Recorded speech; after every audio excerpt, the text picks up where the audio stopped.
ونستعينه ونستغفره ونعوذ بالله من شرور أنفسنا ومن سيئات أعمالنا من يهده الله فلا مضل له ومن يضلل فلا هادي له ونشهد أن لا إله إلا الله وحده لا شريك له ونشهد أن محمدا عبده ورسوله. قال الله تعالى في القرآن المجيد: بسم الله الرحمن الرحيم فهم شركاء في الثلث. الآية السورة النساء. وإن كثيرا بسم الله الرحمن الرحيم وإن كثيرا من الخلطاء لا يبغي بعضهم على بعض إلا الذين آمنوا وعملوا الصالحات وقليل ما هم. الآية کوم آیات مې چې مخکې ولوسته هغه د نساء د سورت 12 آیات دی او کوم مې چې وروسته ولوسته دا د 30مې سپارې 30 د صاد آیات دی. وقال النبي صلى الله عليه وسلم: أنا ثالث المشركين شريكين ما لم يخن أحدهما صاحبه فإذا خانه خرجت من بينهم وزاد ذرين وجاء الشيطان. وقال أيضا رسول الله صلى الله عليه وسلم: يد الله على شريكين ما لم يتخاونا. اللهم صل على محمد وعلى ال محمد كما صليت على ابراهيم وعلى ال ابراهيم انك حميد مجيد. اللهم بارك على محمد وعلى ال محمد كما باركت على ابراهيم وعلى ال ابراهيم انك حميد مجيد. فلله الحمد في كل حين وفي كل اوقات لله تعالى وهو خالق مالك رازق رب العالمين. اما بعد. زما د ایمان او د کلمې ورونو، زما د اسلام ورونو، نن بیا هم د بیع او شراء په برخه کې غږیږو، خو نن د شرکتونو په باره کې غږیږو. په اسلام کې شرکت او په اسلامي فقه کې شرکت د بیع یو شکل دی او دا شرکت د دې لپاره جوړ شوی وي، شرکتونه د دې لپاره جوړ شوي وي چې پخوانۍ زمانه کې هم شرکتونه وو، خو کله چې اسلام راغی نو اسلام هم شرکتونو کوم چې باب یا کوم فصل یې چې روا و هغه یې په خپل اسلام کې فقهاو، علماو، احادیثو، قرآن عظیم شان دا ټول شی نه بیان کړل او ویل چې باید شرکتونه وي. او الله جل جلاله په خپل په قرآن عظیم شان کې امر کوي: وهو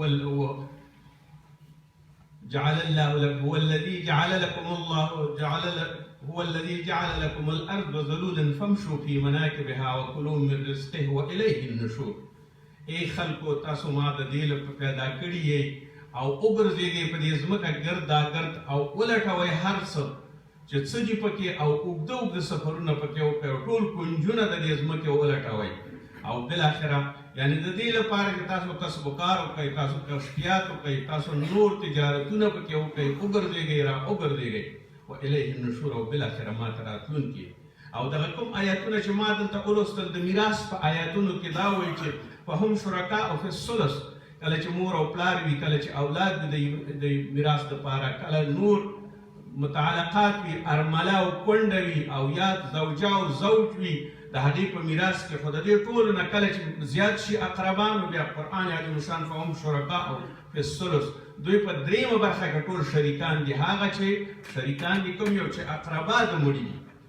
دا په خلص ترتیب ان شاء الله بیا د میراث په وخت کې او په بحث کې به دې باندې وغږیږو. او بل د داود علیه السلام په یو واقعه کې په 30مه سپاره سوره صاد کې فرمایي: وان کثیرا من الخلطاء لیبغي بعضهم على بعض.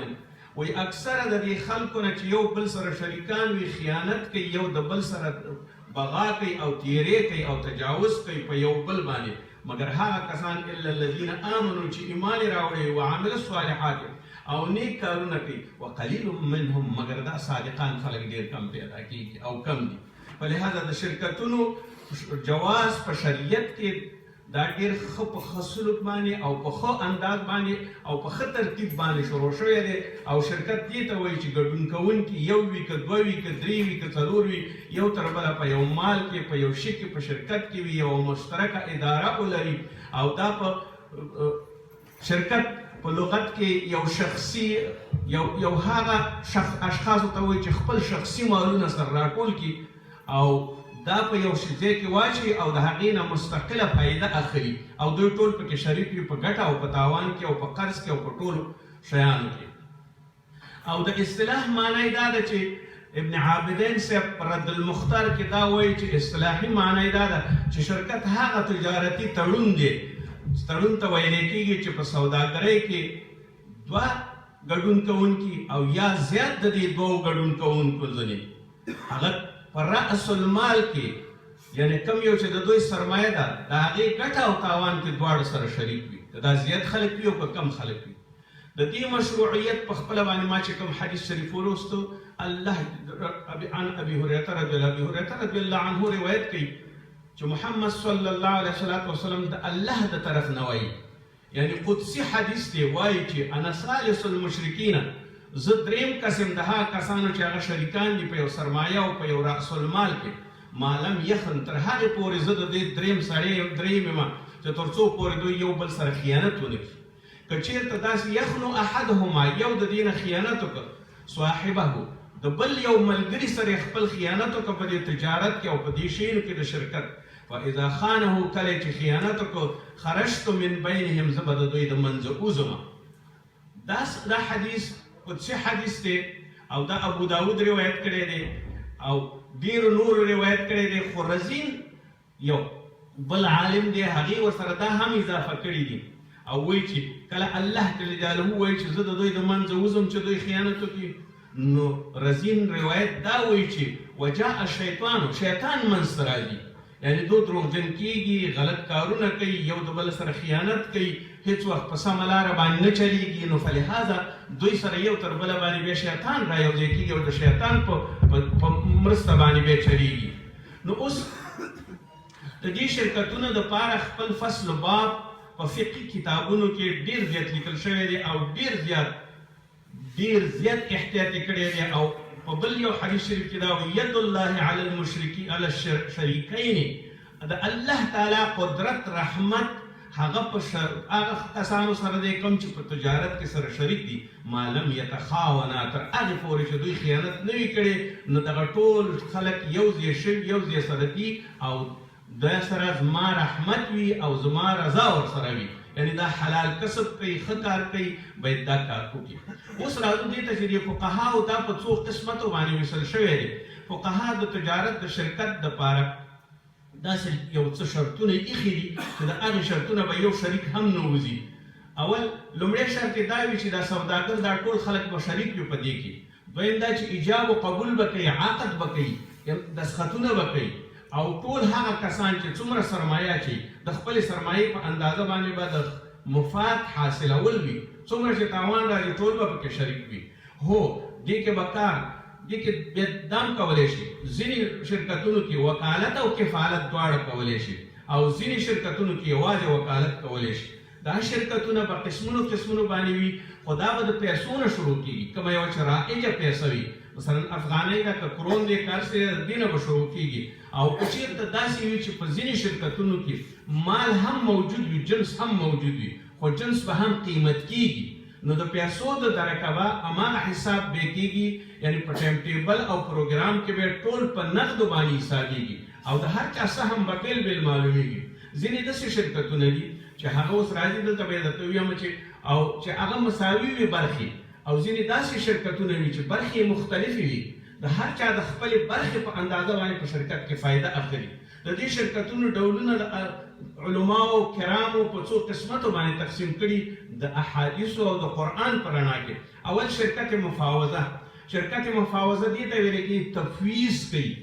یو بل سره برابرې کوي دوی به عقد کوي ایجاب و قبول به کوي سره یو ځای کېږي به کله چې سره یو ځای شو رأس المال یا هغه سرمایه چې دوی ږدي هغه به د دواړو یو شی مساوي وي مثلا که یو ګډون کوونکی 1000 لري دا دویم به هم 1000 روپۍ لري دا دریم به هم 1000 لري دا څلورم به هم 1000 لري نو دې کې به د رأس المال مفاوضه شرکت معنا دا ده چې د دې ټولو مالونه به شریک وي سره او په یوه اندازه باندې به وي سره دوی چې عقد او کوم یو ایجاب و قبول کوي د دې معنا به دا وي چې د دې دغه ټول چې څوک شریکوال دي او ورسره یو دي په دې راس المال او په دې سرمایه کې دي دوی په ګټه کې یو صلاحیت لري په تاوان کې به هم یو صلاحیت لري اختیار به ټول یو رنګ لري اعتماد به په یو بل باندې کېږي تصرفات به برابر وي یو په بل باندې به تصرف کوي دا به په پور کې هم کېږي او په نغده کې به هم کېږي په قراردادونو کې به هم کېږي او یو د بل کفالت هم کولی شي معنا دا ده که یو سړی په دې شرکت کې قرضدار شو نو یو بل سړی کفالت کولی شي، هغه بل د شرکت هغه سړی چې دی چې هغه شریکوال دی هغه به د دې قرض هم خلاصوي، ځکه چې دا دواړه کفالت لري یو تر بله سره. دې ته مفاوضه ویلی کېږي. او د مفاوضې شرایط فقهاو داسې لیکلي دي چې هر انسان به عاقل به وي، بالغ به وي، او داسې سړی به وي چې کارپوه به وي او اصیل به وي، غلام به نه وي. غلام او آزاد نشي کولی شرکت، صغیر او غټ سړی شرکت نشي کولی، بلکې دغه ټول به په هر څه کې برابر وي. د راس المال په قیمت کې به هم سره برابر وي. دغه هر څه چې دوی لري دوی ټول په دې کې به برابر وي. دغه ټول به په نقد باندې حسابېږي، د دوی ټول شرکت به په نقد باندې حسابېږي. ګټه کې به هم ټول په اخیستلو کې به هم برابر وي، په خرڅولو کې به هم برابر وي. نو دې ته مفاوضه ویل کېږي چې ټول کلمات او ټول هر څه د دې نه یو تر بله پورې مربوط دي. یعنې که یو وغواړي چې په دې شرکت کې یو شی خرڅ کړي او واخلي، د دې ټولو رضا به ورسره وي. هغه کولی شي، صلاحیت لري، امضا او دستخط کولی شي، یو شی راوړلی شي په دین کې یا په خپله په دې دغه کې دا تجارتي معلومو په راوړلو کې دا ټول یو معنا دی، یو وجود دی. دې ته په نننۍ اصطلاح کې یو په خپله باندې انسان سره خپل حقیقي شخصیت دی. مثلا یو انسان خپل حقیقي شخصیت دی، حقوق په خپله باندې په ځان کې دي، او یو په خپله باندې د شرکت هغه حقوقي شخصیت دی چې هغې ته دویم شخصیت ویلی کېږي. حقوقي شخصیت یعنې شرکت، هغه شرکت نمایندګي کوي، هر یو چې وي د دې نماینده دی، بل سړی ورسره غرض نشي کولی. اوس د تجارتي دویم شرکت د عنان په نامه باندې یادېږي. عنان ځینې علما داسې وایي چې دا عنان دې ته ویلی کېږي لکه پړی چې د یو مال په غاړه کې واچوي یا د یو څاروي په غاړه کې واچوي او راکش کوي. نو د دې نه عنان دې ته ویلی کېږي چې دغسې به دا ټول خلک به د پړي باندې تړلي وي او یو قرارداد باندې به تړلي وي. یا داسې دی چې په یو حدیث شریف کې راځي رسول الله صلی الله علیه وسلم نه چا تپوس وکړ یا رسول الله صلی الله علیه وسلم په دې کفارو باندې ولې بارانونه ډېر کېږي؟ نو رسول صلی الله علیه وسلم ویل الله جل جلاله دوی ته وریځې عنان مقرر کړي دي. وریځې په اسمان کې راغلي او تلې او راتلې، نو ورته دې ته عنان وریځې مقرر کړي دي. عنان وریځې هغه وریځو ته ویل کېږي دا د اوښانو په نامه باندې یادېږي، هغه اوښې چې څرخ ګرځوي او اوبه د ځمکې نه راوباسي. همداسې رسول الله صلی الله علیه وسلم فرمایل دا هغه عنان وریځې دي په اسمان کې لکه اوښ چې اوبه راوباسي، دا عنان وریځې هم اوبه راکوي د اسمان نه په کافرو باندې چې د دوی ورځ په قیامت باندې د دې دلیل پیدا نه شي چې ما کوم باندې باران نه شوی او نعمت نه شوی. اما مسلمان د سختیو سره او د صبر کولو سره ازمایل کېږي، فلهذا دې ته عنان ویلی کېږي. اوس راځو د عنان شرکت کې ګډون کوونکي هر څومره چې وي، هر څو کسه چې وي په یو ترتیب باندې وي. هو د عنان د مفاوضې د شرکت سره فرق څه دی؟ سرمایه د یو به 1 لک وي، د یو به 2 لکه وي. هغه به د 1 لک پیسې اخلي، د 1 لک فایده اخلي، دا بل به د 2 لکو فایده اخلي. یو په 4 فایده اخلي، یو به یو په 2 فایده اخلي، یو په یو باندې فایده اخلي. فیصدي به د هر چا د خپل سرمایې په اندازه باندې وي. همدارنګه که قرض راځي، قرض به هم د خپل سرمایې او د خپل اندازې په اندازه باندې کوي. سبقي یو عالم دی، هغه په فتح القدیر کې داسې فرمایي، وایي چې که چېرته داسې یو غړوونکی لرې شي د دې شرکت نه مثلا لرې کېږي، نو دا شرکت د هغې هم دا ذمهوار دی د خپلې برخې په اندازه باندې. هیڅ وخت نشي کولی چې غاړه خپله خلاصه کړي د دې نه، بلکې ټول به یو شی وي او یو ځای به وي او په تجارت کې به یو ځای وي.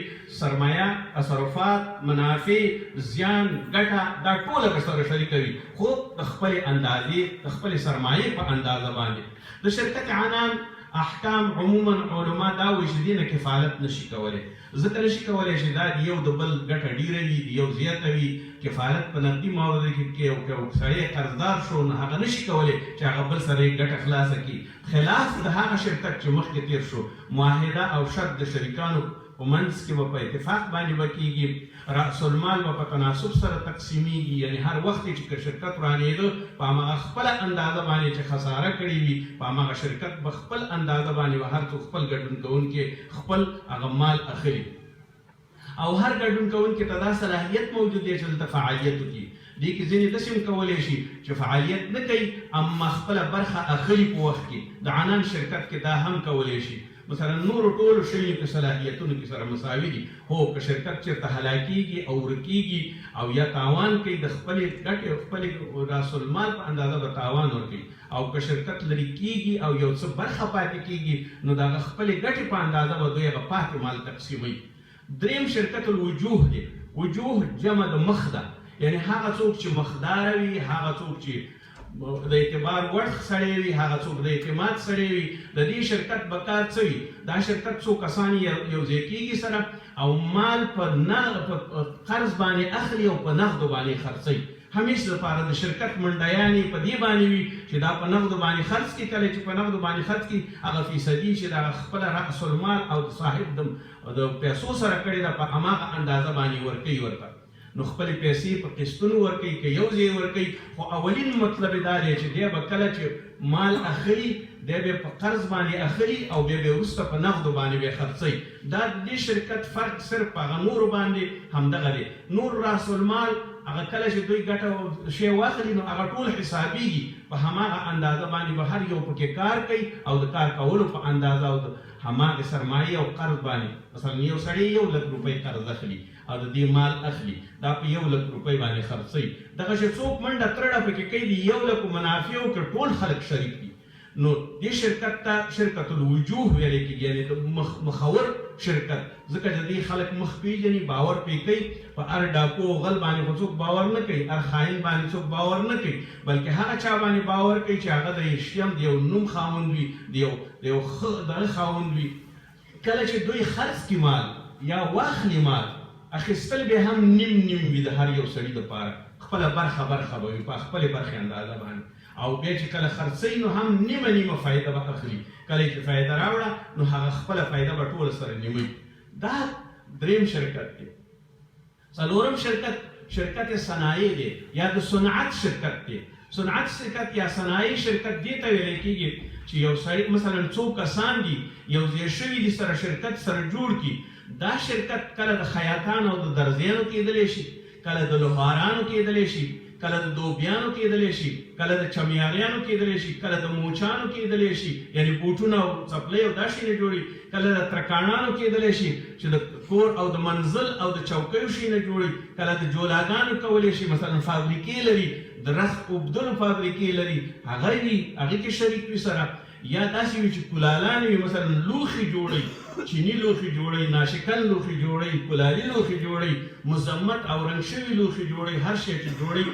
دا هغه کسبګر دي چې دوی یو شرکت ځان ته جوړوي. د دې شرکت چې کله دا شرکت صنایع ته په فقه کې شرکت الاعمال هم ویلی کېږي او شرکت الابدان هم ورته ویلی کېږي. دوی عملونه هم ورکې شریک وي او د دوی ځانونه هم ورکې شریک وي.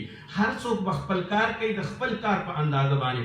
هو که شرط دا و چې یو سړي ته د خپل کار اندازه زیاته وي، استاد وي، نو د هغې اندازه به زیاته وي. کم یو چې ټیټه کار کوي، کم کار کوي، شپه ورځ کار نه کوي، 4 ساعته کار نه کوي، 8 ساعته کار نه کوي، کم د دې نه کوي، د هماغې اندازې باندې به ورته د خپل شرکت فایده رسېږي.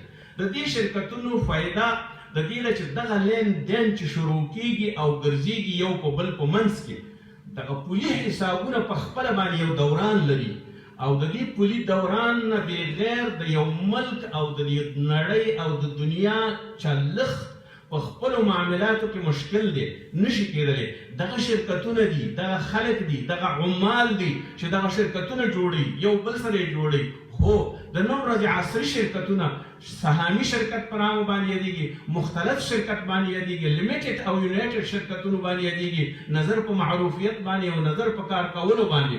هغوی بیا دغومره مصالح غرض نه کوي، هغوی صرف خپل ګټې ته ګوري، کله کله پکې سود کوي، کله پکې یو شی کوي، د انسان دې ته نه ګوري. اما دغه شرعي چې دي دې کې به 1 روپۍ حرامه نه وي، بلکې د دې ټول هغه شرکت کې به چې څوک شریک وي هغه عقد ایجاب او قبول چې کړي هماغې ته به ذمهوار وي او الله جل جلاله به د دوی سره وي. او که د الله نه غواړي او الله د خپل منځه وباسي او شیطان غواړي نو پکې به خیانت کوي، حرام به خرڅوي، هغه شی نه اجناس به خرڅوي چې هغه په شریعت کې حرام دي. مثال په طور باندې شراب به خرڅوي، د قمار آلات به خرڅوي، د موزیک آلات به خرڅوي، داسې به د ډمانو جامې به خرڅوي، بل څه به خرڅوي.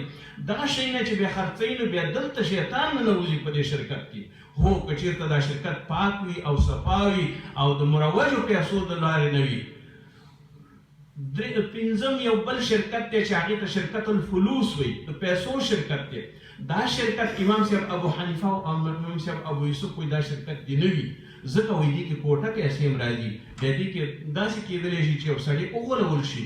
مګر امام صاحب محمد د امام صاحب شاګرد دویم شاګرد وایي چې دا پروا نه کوي، دا مروج پیسو نه چې شرکت رأس المال جوړ کړي، مثال په طور باندې ډالرونه یې جوړ کړي، رونونه یې جوړ کړي، دا یو شرکت دی اخلي او خرڅوي، صرافي پرې کوي، یو زیات یې ورکوي، یو چا ته یې قرض ورکوي، په مضاربت یې ورته ورکوي، نو کولی شي چې شرکت فلوس هم جوړ کړي. دا هغه شرکتونه چې په خلاصه توګه د اسلام په باره کې او نن سبا کوم یو شرکتونه چې دي او یا کوم یو اتحادیې چې دي او یا کوم یو هغه څوک چې کاروبار کوي په دې کې، هغوی بیا دا شیونه په نظر کې نه نیسي چې آیا څومره ګټه یې وکړه څنګه یې ونه کړه، مطلب په هغه ترتیب باندې دوی کاروبار کوي چې کوم یو کې د دوی فایده وي، او هغه څه چې د خلکو ضرر وي او تکلیف وي، مثال په طور یو شی سټاک کوي، ذخیره کوي، یا تقاضا چې ورته زیاته شي بیا یې راوباسي، په خلکو باندې په ګرانه باندې خرڅوي، د خلکو اقتصاد ته نه ګوري، تقدیر یې نه ګوري. او بله جمعه کې ما وویل دا د مجبورۍ رضا ده چې یو شي ته د بچې احتیاج وي او ته ورته احتیاج وي او دې ساتلی دی او دې راوباسي، دې ته احتکار ویلی کېږي. د احتکار نه منې راغلي په دین کې انشاءالله بیا په خپل وخت زمان سره ویو. اوس راځو د شرکتونو په باره کې د رسول الله صلی الله علیه وسلم احادیث مبارک. عن المقدام بن معدي كرب قال قال رسول الله صلى الله عليه وسلم ما أكل أحد طعاما قطا خيرا من أن يأكل من عمل يده وإن نبي الله داود عليه السلام كان يأكل من عمل يده. وهيت یو انسان بهتر انسان نشته دی د هغې نه چې هغه د خپل لاس ګټه خوري، د خپل کسب ګټه خوري. همدارنګې داود علیه الصلاة والسلام به د خپل لاس ګټه خوړله، زرې به یې اوبدلې او په بازار کې به یې خرڅولې. دا د هغه کسب حلال او د هغې نه چې کله پیدا کېږي. هو د شرکتونو په باره کې رسول صلی الله علیه وسلم فرمایي عن زهرة بن معبد أنه كان يخرج به جده عبد الله بن هشام إلى السوق فيشتري طعام فيلقاه عمر بن زبير فيقول لأن له أشركنا فإن النبي صلى الله عليه وسلم قد دعا لك بالبركة فيشركهم. ودا زهرة روایت کوي د خپل نیکه نه، د دې نیکه چې عبدالله بن هشام نومېده. عبدالله بن هشام به چې کله منډۍ ته لاړ او بازار ته به لاړ نو ده به چې څه اخېسته نو دوی پسې به ابن عمر رضی الله عنه او ابن زبیر رضی الله عنه ګډ ورپسې لاړل او بیا به ورته ویل چې دا به کله راځي منډۍ ته چې سودا وکړي. دی به چې کله سودا وکړه نو دوی به ورته راغله چې موږ درسره شریکان یو، دا زموږ ستاسو ګډ شرکت دی. نو هغې به ورته ویل چې ښه شریکان یې. بیا به چې کله ګټه وکړه وایي ولې دا ګټه دې سره ولې شریکېدل دا دواړه صاحبان د دې عبدالله بن هشام سره ولې شریکېدل؟ وایي د دې لپاره وایي دا یوه ورځ مور ویوړ، چې کله یې مور ویوړ نو رسول الله صلی الله علیه وسلم ورته وویل چې دې باندې دې ته دعا وکړه. وایي چې دې ته دعا وکړله نو بیا به وروسته چې د دعا نه د ده پر سر باندې لاس راښکود رسول الله صلی الله علیه وسلم نو دې به چې بیا خاورې اخیستلې هم ګټه به یې پکې کوله، د تاوان نه به الله جل جلاله بچ کو.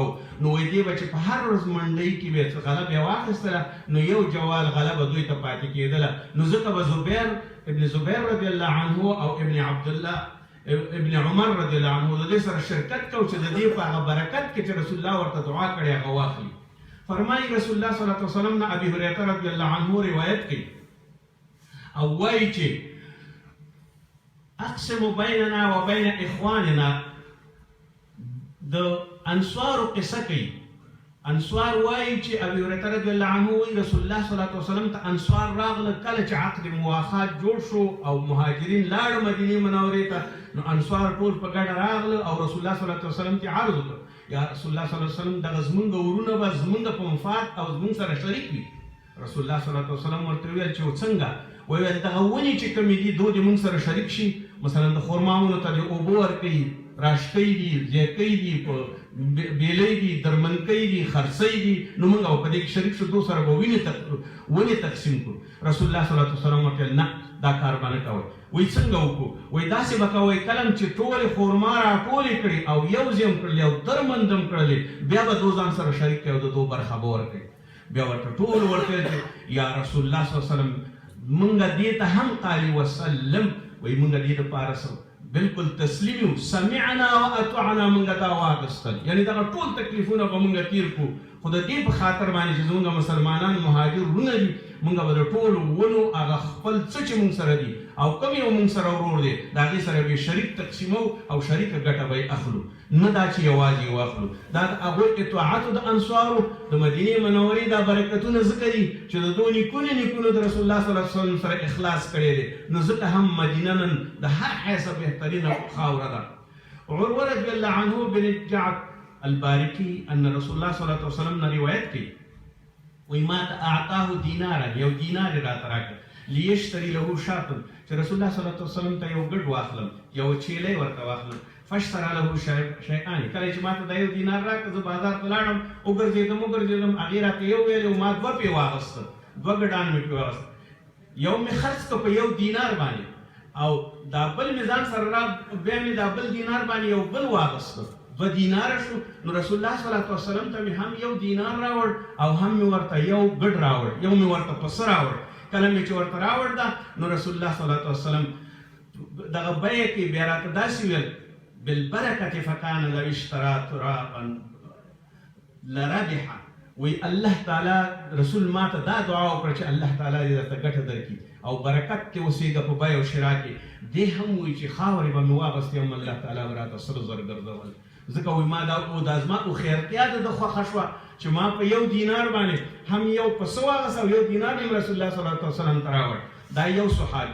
بل صحابي فرمایي عن ابي هريره رضي الله عنه رفعه قال ان الله عز وجل يقول انا ثالث الشريكين. کوم حدیث چې ما مخکې ولوست وایي زه شریک ما د هغه کسانو سره چې هغوی په شرکت کې خیانت نه کوي، خو چې کله یې خیانت وکړو نو زه د هغې نه لرې کېږم. او رزین وایي چې بیا شیطان مداخله کوي، شیطان ورسره داخل وي. د شیطان مداخله دا د حرام به وي، غلط مالونه به وي، د خلکو دوکه او فریب به وي، خلکو نه ډېر قسم شیان زورول به وي، سود به وي پکې، قسم نور هغه غلطې خبرې به وي پکې کوم څوک چې په تجارت کې کوي. نو دا به ځکه شیطان به بیا ورسره مداخله کوي، الله به دلته ورسره نه وي، یعنې د الله رضا به ورسره نه وي.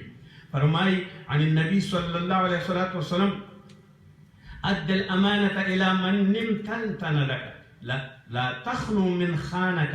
وی کله چې امانت درته وسپارل شي تا سره د دې اجتماع کم تجارت چې دی کم مال چې دی کم یو چې خرڅې او کم دکان دی چې دی او کم څه چې در سره دی دا د دې ټولې سوسایټۍ د دې ټولې ټولنې اجتماع امانت دی.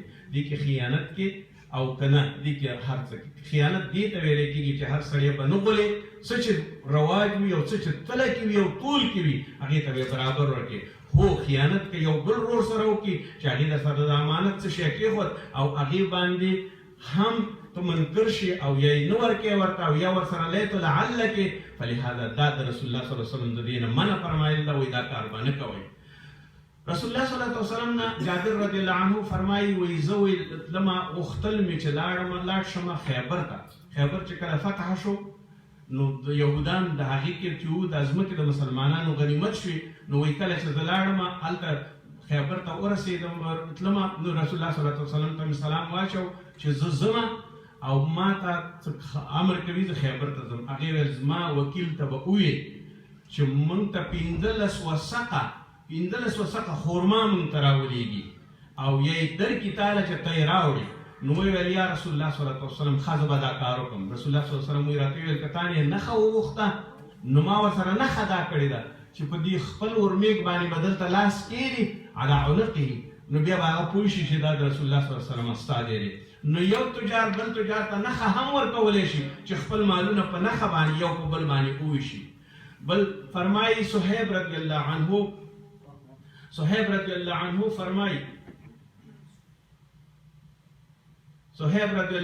فرمایي ثلاث 3 کسان دي فيهن برکة دا هغې کې برکت وي. البیع الى اجد، وایي کله چې بیعه کې هغه شرایط موجود وي چې رحم پکې موجود وي، یو چاته یو شی ورکړې په ښه اخلاق او په ښه نیت باندې ورکړي. والمقارضة او دویم چې قرض ورکړې تر هغې پورې ونه قرض نه غواړي چې تنګې کړي، نیکي ورسره کړي. او بل دا دی چې په کور کې کله غنم وړه کړې نو ورپسې پکې ګډې کړه دپاره د دې چې ستا اقتصاد قوي شي. غنم زیات مصرف لري او ورپسې چې پکې ګډې کړي بیا به مصرف کم. رسول الله صلی الله علیه وسلم فرمایي وایي ان رسول الله صلی الله علیه وسلم حکیم وایي چې ماته رسول الله صلی الله علیه وسلم یو دینار راکړي لیشتری له بأدیه، زه ورته یو قربانۍ یو شی یو څاروی واخلم. نو وایي ما واخیست په دینار باندې 2 ګډان مې واخیسته. کله مې چې واخیسته نو لږ ساعت پس ته مې وروسته مې بیا دا یو خرڅ کړ په یو دینار باندې. رسول الله صلی الله علیه وسلم ته مې یو دینار راوړ او یو مې ورته د قربانۍ ګډ او یا پسه راوړ. نو هغې ما ته بیا دعا وکړله، زما په ټول تجارت کې به برکت و. کله به چې ما سامان خرڅو او کله به زه لرې او نږدې تلمه نو دا ټول شیان به ما سره برکتي وو.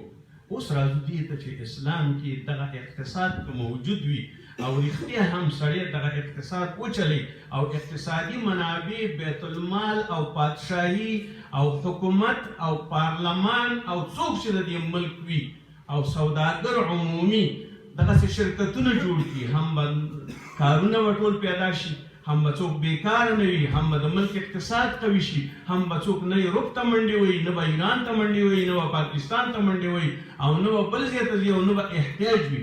خدا یو نظم غواړي، یو حکومت غواړي، یو اداره غواړي او یو خدا پرسته او خدا ترسه حاکمان او مشران غواړي. کنه په دې کتابونو کې د احادیث او قرآن کې د فقه په کتابونو کې دغه ټولې لارې چارې د اقتصاد د پیاوړتیا او د ښه کېدو موجودې دي. خو افسوس دا دی چې موږ ته الله جل جلاله داسې امیرین را نه کړل چې دغه ټول د دې اسلام هغه سرمایه او تجارت په ښه سلوک سره مخې ته بوځي او دې ملک ته د هغه خوارانو غریبانو کونډو رنډو اوښکو ته وګوري او د هغې تکلیفونو ته وګوري. نن افغانستان کې وګورئ د همدغې بېوسۍ نه مفلسۍ نه څه حال دی. ربنا اتنا فی الدنیا حسنه وفي الآخرة حسنه وقنا عذاب النار. حاجي صاحب